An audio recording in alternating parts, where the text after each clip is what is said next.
اسحاق کو قربان کرنے سے بھی دریغ نہ کیا. اس نے اعمال سے اپنے ایمان کو زندہ رکھا اور خداوند کا پاک کلام اس بات کی گواہی دیتا ہے. ہم خداوند کی شکر گزاری کرتے ہیں کہ خداوند زندہ خدا ہے.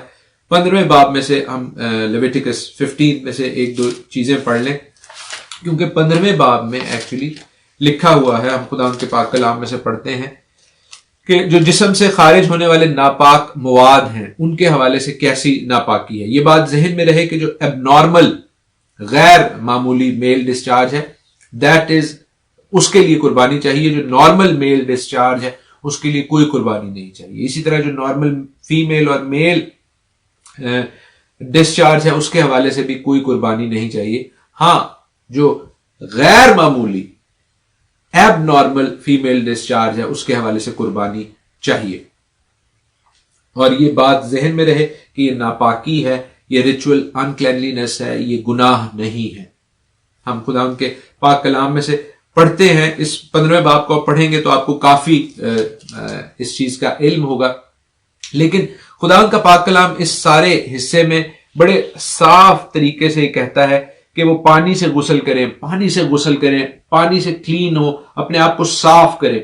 اور یہ باتیں عزیزو یاد رکھیں کہ خدا یسوع مسیح کو آئے ہوئے اس دنیا میں 2000 سال ہو گئے ہیں، اس سے 1500 سال پہلے کی لکھی گئی ہے. 3500 ایئرز 3500 سال ہو چکے ہیں کلام کے اس حصے کو.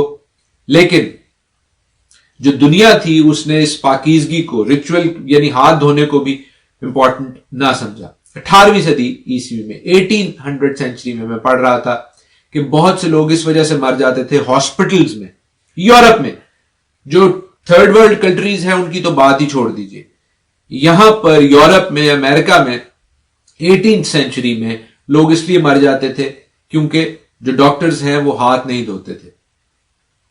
اور ہاتھ نہ دھونے کی وجہ سے جو ڈیتھ ریٹ تھا وہ 2 خواتین مثال کے طور پر اگر بچے جنتی ہیں تو ان میں سے ایک مر جاتی تھی، یعنی 50% جو ہے خواتین کا ڈیتھ ریٹ تھا.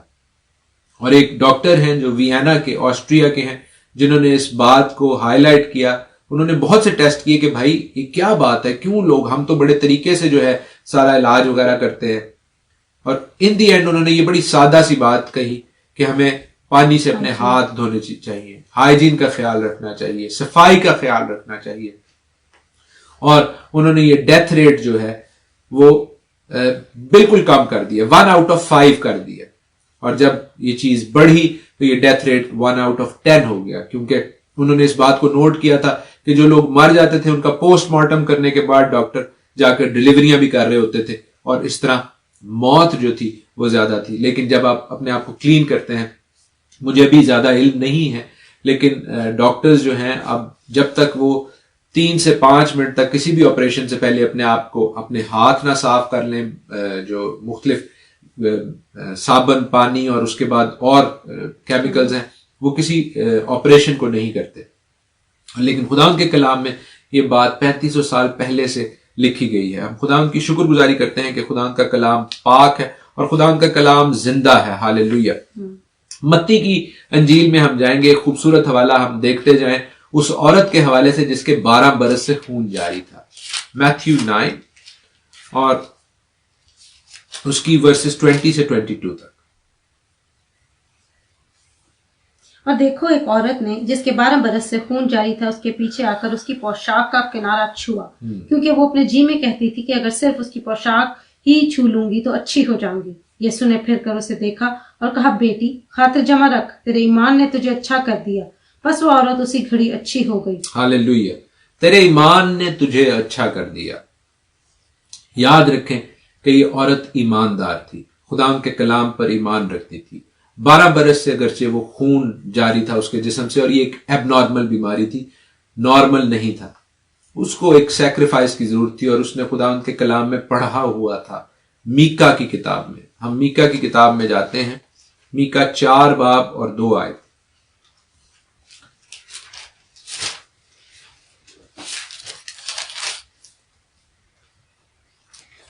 اور بہت سی قومیں آئیں گی اور کہیں گی، آؤ خدا ان کے پہاڑ پر چلیں اور یعقوب کے گھر